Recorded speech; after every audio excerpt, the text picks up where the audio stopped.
Hello, friends. Welcome to another podcast. My name is Dr. Jason Wiggins, and I am your Gen Z and Millennial expert. Welcome to Wednesday. Happy Hump Day to everybody. Today's date is March 24th, 2021. And as always, I hope everybody is having a terrific day. If you're just starting your day, then it's going to be a great day. If you're ending your day and you're kind of taking a look at your day as a whole, I hope it was a great one as well. Today we got a great podcast. As always, our podcasts are focused on the motivating, inspiring, and understanding about Gen Z and millennials and those who lead them. So today we're going to talk about a great topic, and this is basically when you're not in the mood. How do you motivate yourself to work hard when you're not in the mood? Have you found yourself just staring at a computer going, oh my gosh, I have so much work to do. I'm tired. I didn't get enough sleep. I'm not feeling up to it. And I just don't want to do anything. I just don't have the energy to do anything. Think about that for a second. Has that happened to you? Of course it has. It happens to all of us. We all have those time periods where we just are going like, blah, ugh, can this day get over? Well, I'm here to tell you that there are ways for us to get excited about the day and be motivated regardless if you're in the mood or not. And there's several different ways to look at it. And we're actually going to talk about a total of 9 of those ways on how to improve your motivation and get you excited when you're just in the doldrums or the blahs. The number one way is to challenge yourself. Have you ever been in a job that's extremely boring and it just doesn't seem to challenge you, doesn't get you excited, doesn't wake you up in the morning? The hardest part of motivating yourself to work is getting yourself to actually start. If you have this ever-growing to-do list, the prospect of getting it done can seem impossible. Sometimes it's just getting started. Excuse me. Excuse me. When you're trying to get started, that can be the toughest thing. But once you get started, things typically will flow seamlessly. So think about when you're getting started, figure out the best way how you can get something done in a quick amount of time to make you feel like you have made progress. That was what happened when I was working on my PhD, my dissertation.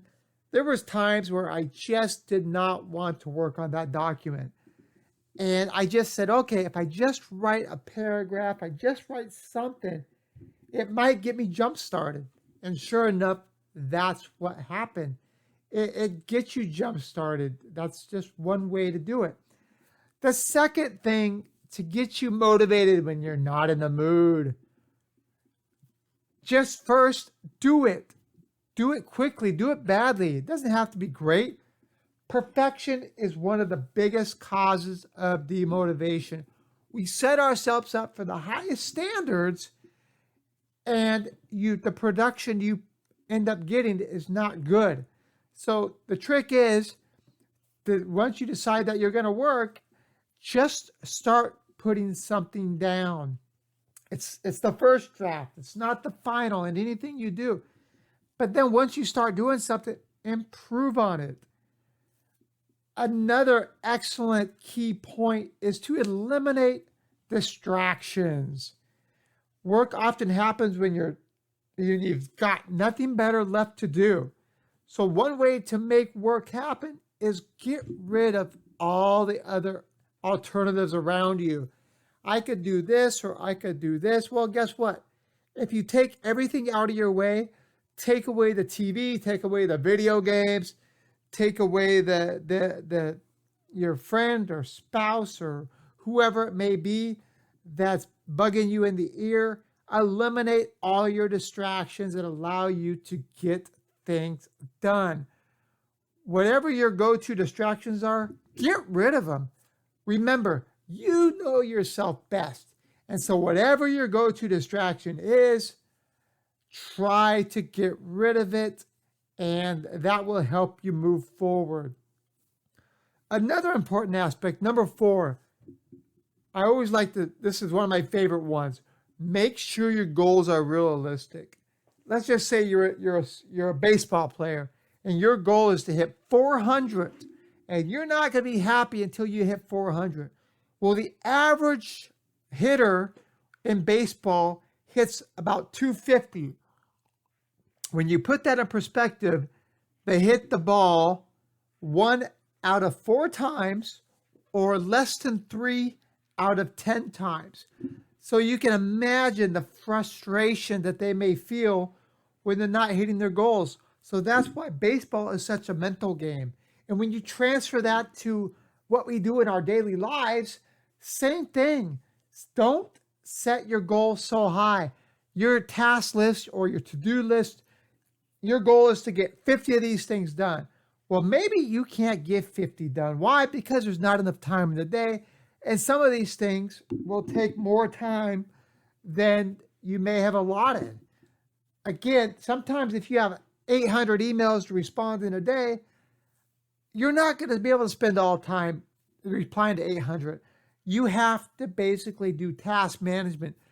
Whatever's important, answer them. If they're not, then don't. You have to determine what's going to make sense, and your goals have to be realistic. The second one is do something to recharge. Sometimes you have to recharge your battery. It's like if your battery dies in your car and you decide that you want to go somewhere and you can't go. Why? Because your battery is exhausted. Just like you may be exhausted, you just don't have the energy. So that's why you got to find your go-to fun thing or go-to task that you enjoy, because procrastination is how draining it can be. That's why you've got to find something that works for you. Is it a cup of coffee? Is it a quick walk? Is it listening to something that's going to pick you up, like a great song? Or maybe read a chapter of a book? If the motivation to work hard isn't coming to you naturally, take a break, even take a nap. That's the one thing I always did when I was in college, is I would take a nap. Because why? Because I was exhausted. I was working a full-time job. I was going to school full-time. I was vice president of the student body my senior year. I was drinking all the coffee in the world, and I held office hours. I was so exhausted that I had no energy, and therefore I had to do something to recharge. And the perfect thing for me to recharge was either to lay back in my chair and take a quick 10-minute power nap, or take a nap at home. Fortunately, I've always been able to fall asleep quickly, so that works for me. But again, something has to work for you. Just because it works for one person doesn't mean it's going to work for you. So that's why you have to find that one thing that gets you going, that gets you excited. Maybe it's a podcast. Listening to a podcast recharges your batteries. Then that's great, because that's one thing that we can help you do here. Another reason, when you're doing something, what's the purpose of doing it? Remember why you're doing it in the first place. No matter how disconnected you are from your work, there's always a reason why you have to do the work in front of you. Those trials and tribulations of a company you work for don't overly concern you. There at least a reason you're sitting where you are. Maybe it's to feed your family or save up for a dream trip. I've always shared the story that back in the mid to early 2000s, I was doing a job I didn't like, and it paid decent money. My heart wasn't in it. And I was trying to think, why am I doing this job? This is not the job I dreamed of.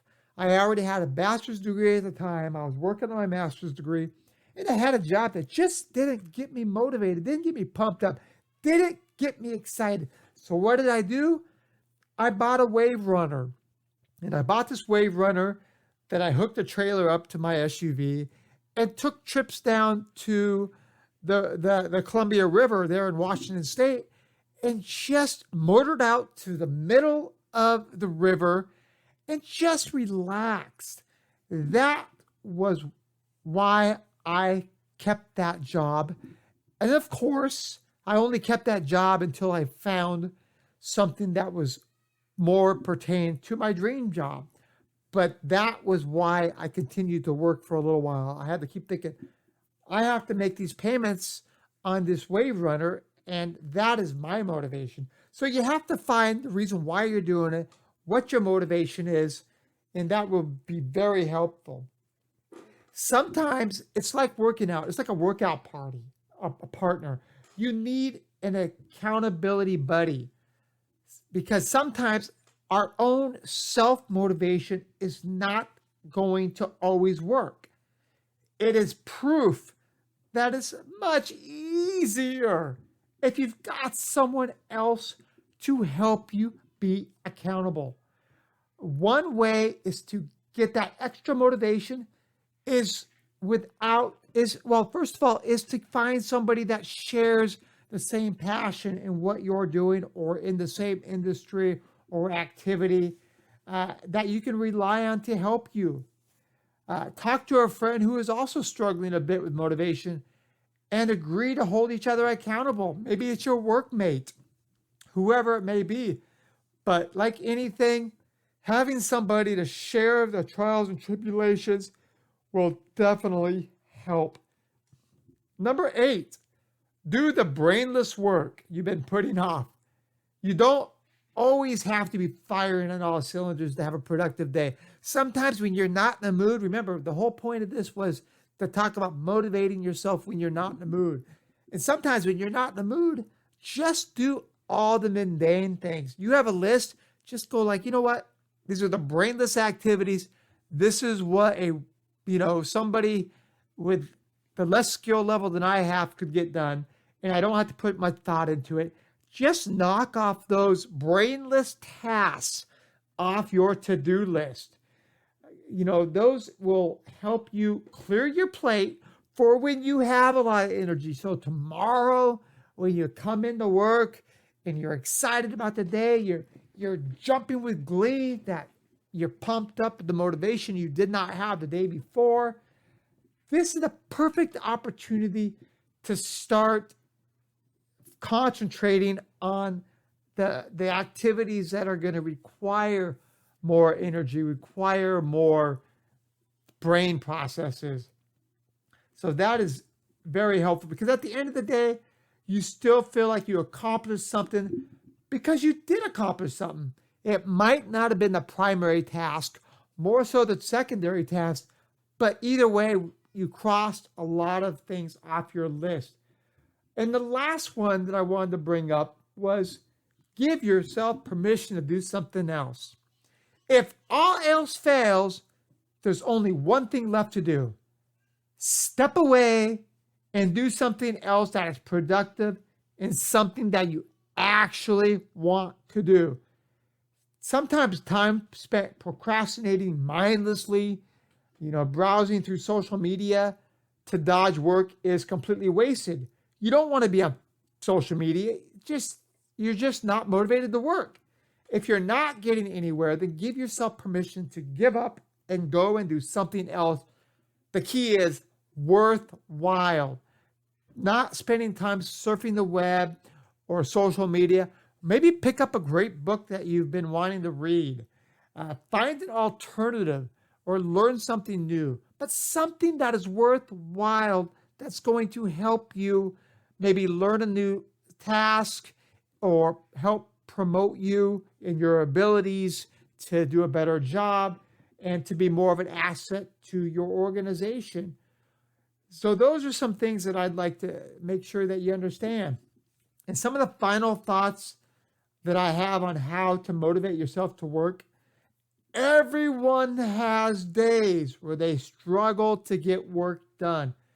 If you're not motivated to work, you're not alone. You are not close to far alone. You're just got to learn these tips we provided, the specific 9 tips for how to motivate yourself. So now that you have these tools, and again, let me recap those tools. Number 1 we talked about was challenge yourself to just start. Number 2 was first, do it badly. Don't be a perfectionist. Just get started. Put something down on the paper. Start the project. It doesn't have to be perfect. Number 3, eliminate the distractions. Number 4, make sure your goals are realistic. Don't set yourself up for failure. Number 5, my favorite, do something to recharge those batteries. The car battery is dead. Jump start it. Get a move on. Number 6, we talked about, remember why you're doing it. Don't lose sight of the importance of why you started something. Number 7, find yourself an accountability partner. Find yourself somebody that can help you motivate, recharge, and move forward. We talked about the workout partner. That is a great way to have somebody hold you accountable. Number 8, do the brainless work you've been putting off. Do those secondary tasks. They don't need to be primary. And last but not least, give yourself permission to do something else that's worthwhile. Learn a new trick, learn a new trade, find something that gets you excited. And so those are some of the keys. If you're not feeling it, you're just in one of those blah moods. You didn't get much sleep last night. You're not happy with your coworker. You're not happy with your boss. You had a bad experience at home. You're just not in the mood. Well, first of all, give yourself a break and then utilize these tips to help you find a way to connect back with your work, and you will feel like you have accomplished something and you're ready to tackle the next thing that is in your way.